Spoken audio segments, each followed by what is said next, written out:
the reason why I'm doing this video is because I myself have been in a toxic family dynamic, and it was very, very hard coping and dealing with it. And I wish that somebody had made a video like this to help me to go through it.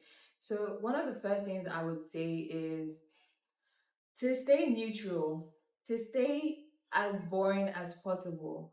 Toxic parents, toxic family, they will always try to bait you into an argument, to bait you into a fight, especially if you're going through a bad day. And these people are very insecure, so they hate the fact that you are just doing fine. They hate it when you rest. So they can just like bait you into an argument. Like all you do is rest. Like what are you going to do today? What are you doing? Why are you just not helping? They will just think of something to pull you out of your zen. So when this happens, the best thing for you to do is to just give one word answers. I think that one's very important. Like just one word. Oh, okay, fine. Okay. Yes. Like be as boring as possible, because if you start an argument with them, if you try to defend yourself, if you cry, if you act defensive, oh, you never listen, blah, blah, blah. If you try to get them to see your point of view, that will always be a dead end, especially if they are narcissistic. So what you say or do can be used against you. It's very important that you are as boring as possible so that they can find someone else to disturb or attack. They will try to attack your life choices, they will criticize your appearance, they will do anything that they can. They will compare you to your family friend, your neighbor, anybody that they can think of. It's very important that you don't take the bait and you don't fall for it, and you can keep being unbothered. Okay. Another thing I would say is to always be prepared to leave before they explode. You are used to your toxic parent. You already know when they're about to explode, when they're about to take their anger to the next level. Keep the engagement with them as short as possible and be prepared to leave. So what you do is, if they're accusing you of something that you didn't do, you could just, of course, bring that neutrality back into the conversation and just be like, oh, okay, I didn't know, fine, okay, I'll do whatever you want. Like literally, you can't have, in toxic family environments, you can't really say no, because that's usually what triggers them. So you would have to keep the conversation as short as possible. Do what they want. So if they want you to, let's say they want you to, clean the room that, or clean the mess that's not yours, then you can do that and just keep the conversation as short as possible. Or let's say they want you to open up about something, they're asking you about your personal life, you could keep that conversation as short as possible and just look for an exit. I particularly do this when anyone I find toxic is trying to dump on me. That's something that a toxic family member would do, or a toxic parent. So if they start going on and on about their life story, and it basically is a monologue at this point, you could look for an exit and just be like, oh, I need to go to the bathroom. I mean, nobody can stop you from going to the bathroom, even if it's not true that you need to go to the bathroom, but no one would know that you don't need to use the bathroom. So look for an exit. I need to go to the bathroom. I think that one's actually a safe choice. I can't really think of anything that you would do to leave the situation. Oh, I need to check on something that I left. I don't know. Just think of an excuse to leave that situation. Keep the engagement as short as possible. When they are criticizing you, attacking you, maybe even trying to minimize your achievements, keep that conversation as short as possible and look for an exit. The bathroom one is the safe choice. That's what I can think of right now. And I would also say that you should have internal boundaries. So obviously, you already know that with toxic family members, you can't say no to them.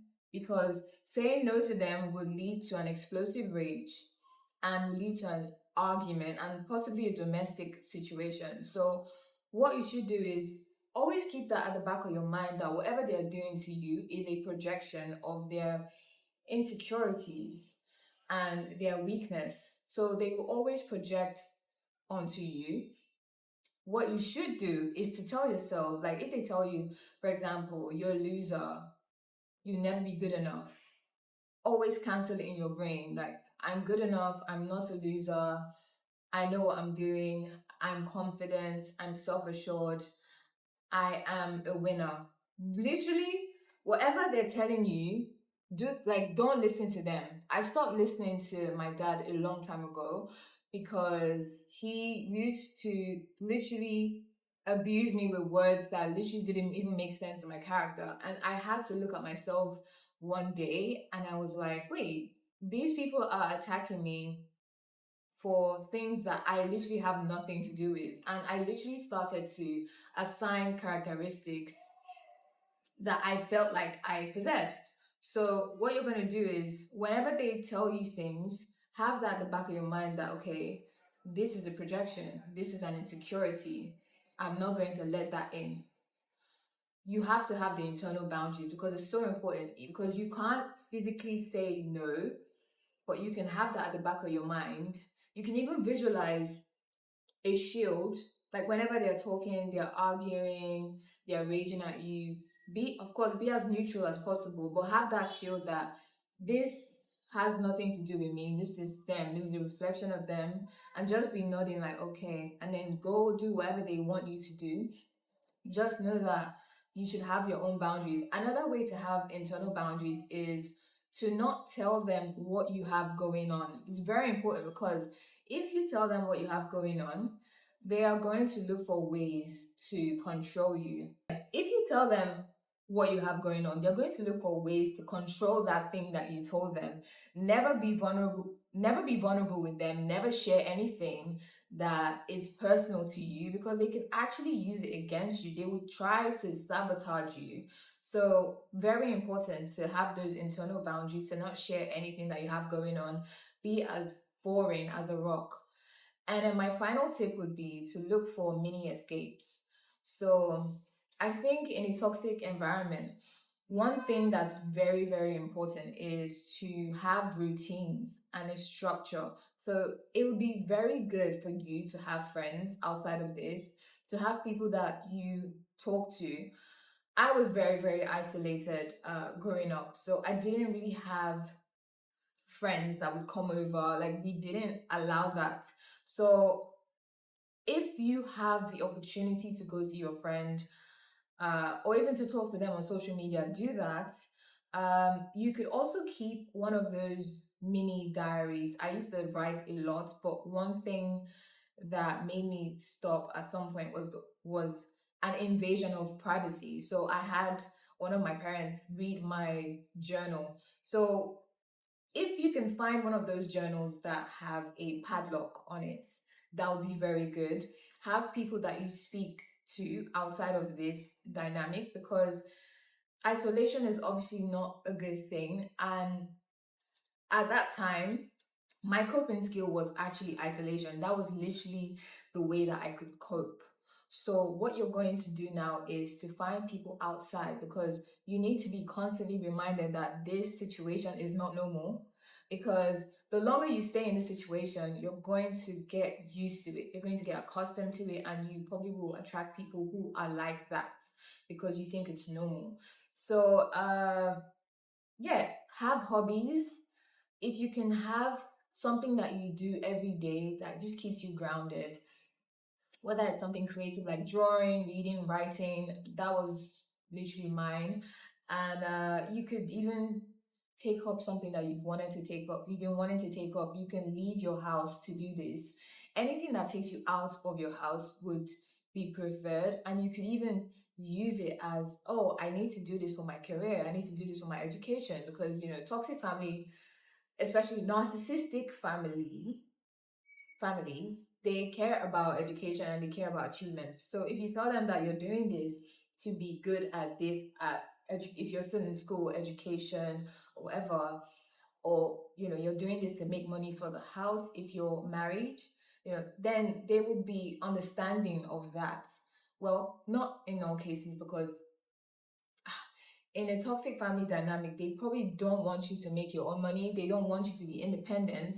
And that actually leads me to the next point under this. So creating micro escapes plus building a long-term strategy that gets you to leave the house, because you can't stay in this for too long. It's very damaging to your brain, it's damaging to your nervous system, and you really need to reclaim yourself because they take away so much of your identity. If you stay in this environment for so long, they can cause you to lose your sense of self. You literally will not know who you are. So it's very important to make that long-term plan to make some money outside of your hobbies, things that keep you grounded. Very, very important. And that's everything that I actually have to say for this video. It's a very short one. I wanted to keep it short and sweet. Thank you so much for the people who are commenting, who are liking, who are sharing. I am so, so grateful for this platform. So grateful for you girls. And yeah, let me know what your experiences have been on this toxic family dynamic. It's so draining. Like, I know that around this time, I usually have this dread of going back home, or just being around family members because of this. So yes, let me know what your experiences are. It would be so good to know, and to help other people in the comments as well.